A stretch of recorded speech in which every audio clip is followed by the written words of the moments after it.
Halo, perkenalkan nama saya Muhammad Mursal Rafsanjani dengan NIM 2313466. Saya dari kelas BKI 3B. Video ini untuk memenuhi UAS mata kuliah Psikologi Kepribadian yang diampu oleh dosen Ibu Nina Fitriani, SOS MPD.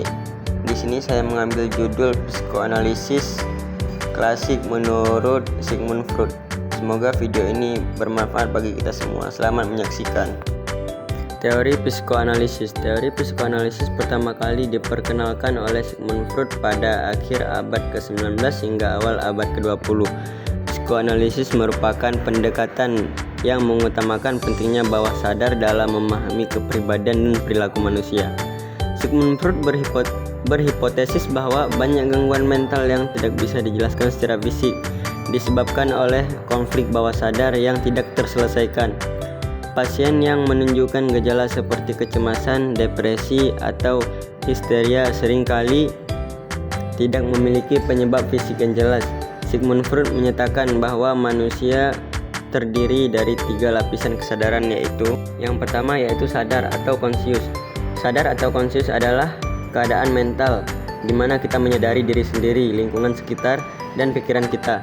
Ini melibatkan kemampuan untuk merasakan, berpikir, dan bertindak secara sengaja. Berikut beberapa aspek penting dari kesadaran.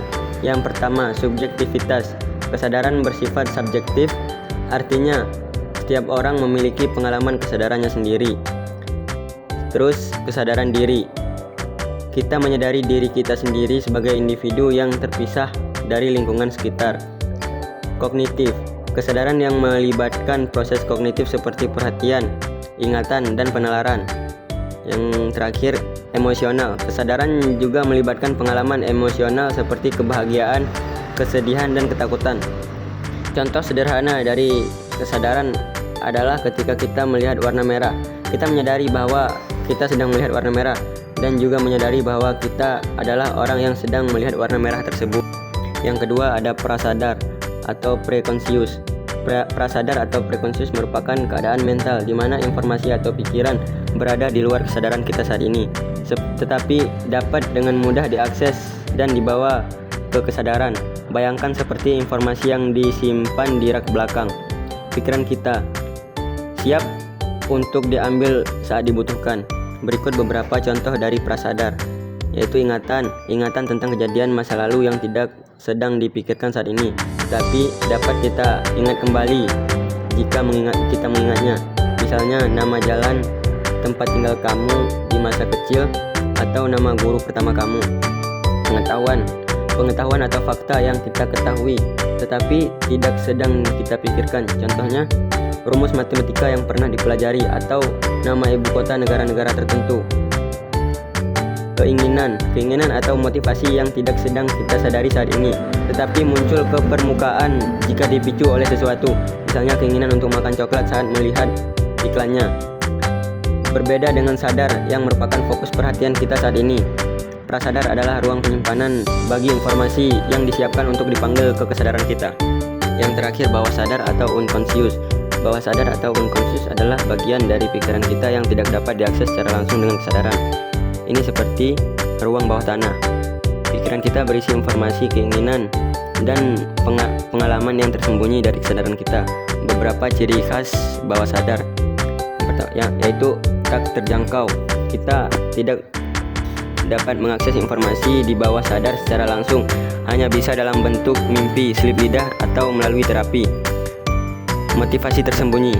Bawah sadar dapat memengaruhi perilaku dan emosi kita, meskipun kita tidak sadar akan pengaruhnya. Pengalaman di masa lalu.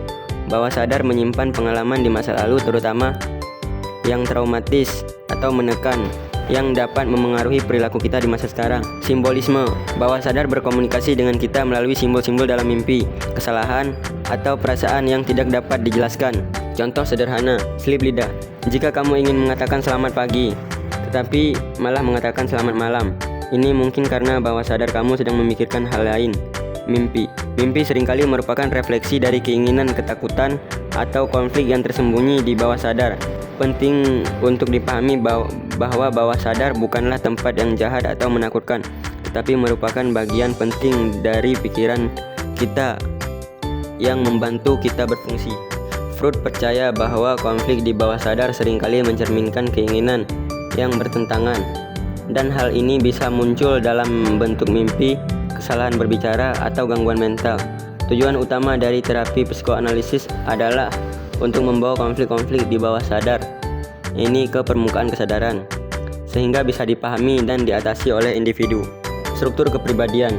Freud membagi struktur kepribadian manusia menjadi 3 komponen utama, yaitu yang selalu berinteraksi satu sama lain. Yang pertama, id, merupakan bagian paling primitif yang bekerja berdasarkan prinsip kesenangan, fokus pada pemenuhan kebutuhan dasar dan hasrat tanpa mempertimbangkan aturan atau konsekuensi.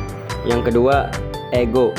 Ego berfungsi sebagai mediator antara tuntutan id dan realitas, bekerja berdasarkan prinsip realitas untuk memenuhi keinginan id dengan cara yang rasional dan dapat diterima secara sosial. Yang terakhir, superego. Superego mewakili nilai-nilai moral dan etika yang diperoleh dari lingkungan, bertindak sebagai sensor yang menilai tindakan ego berdasarkan standar moral dan sering menekan impuls id yang dianggap tidak sesuai dengan norma. Interaksi dinamis antara 3 komponen ini membentuk perilaku dan keputusan seseorang dalam kehidupan sehari-hari. Id, ego, dan superego bekerja sama membentuk kepribadian seseorang, dengan id sebagai pendorong keinginan, ego sebagai penyeimbangan antara realitas dan keinginan, dan superego sebagai pengendali moral. Dinamika kepribadian dan energi psikis. Freud menjelaskan bahwa dalam diri manusia terdapat energi psikis yang menggerakkan berbagai aktivitas psikologis. Energi psikis ini berasal dari 2 jenis insting, yaitu insting hidup atau eros, merupakan dorongan yang menjamin kelangsungan hidup, seperti dorongan untuk makan, minum, dan reproduksi. Energi yang menggerakkan insting hidup disebut libido, yang mencakup bukan hanya dorongan seksual tetapi juga keinginan untuk menikmati hal-hal yang lain yang membawa kenikmatan. Contohnya, makan bukan hanya untuk memenuhi kebutuhan fisik, tapi juga untuk mendapatkan kenikmatan dari rasa makanan. Yang kedua, insting mati atau thanatos. Ini adalah dorongan destruktif yang bekerja secara lebih diam-diam dibandingkan dengan insting hidup.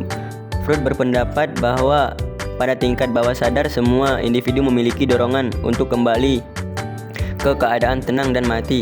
Insting mati seringkali diwujudkan dalam bentuk dorongan agresif yang bisa diarahkan pada diri sendiri, seperti bunuh diri, atau kepada orang lain, seperti kekerasan. Contohnya, rasa frustasi atau kemarahan yang berlebihan bisa menjadi ekspresi insting destruktif ini. Kedua insting bekerja sama dalam membentuk perilaku manusia, di mana energi psikis dari insting hidup dan mati bersaing untuk memengaruhi tindakan dan keputusan seseorang. Mekanisme pertahanan. Freud menjelaskan bahwa individu sering menggunakan mekanisme pertahanan untuk mengatasi konflik antara id, ego, dan superego yang menimbulkan kecemasan. Mekanisme pertahanan adalah strategi yang digunakan ego untuk melindungi individu dari rasa tidak nyaman atau ancaman psikologis. Beberapa mekanisme pertahanan terkenal meliputi represi, proyeksi, sublimasi, dan rasionalisasi. Represi menekankan pikiran atau ingatan mengancam ke bawah sadar, seperti seseorang yang tidak bisa mengingat detail trauma. Proyeksi terjadi ketika individu memproyeksikan dorongan tidak nyaman kepada orang lain, misalnya menganggap orang lain marah padahal dirinya sendiri yang marah. Sublimasi mengarahkan dorongan destruktif ke kegiatan yang diterima secara sosial, contohnya mengalurkan agresivitas melalui olahraga tinju. Rasionalisasi adalah dapat menciptakan penjelasan rasional untuk membenarkan perilaku yang tidak dapat diterima, seperti menganggap ujian tidak penting setelah gagal.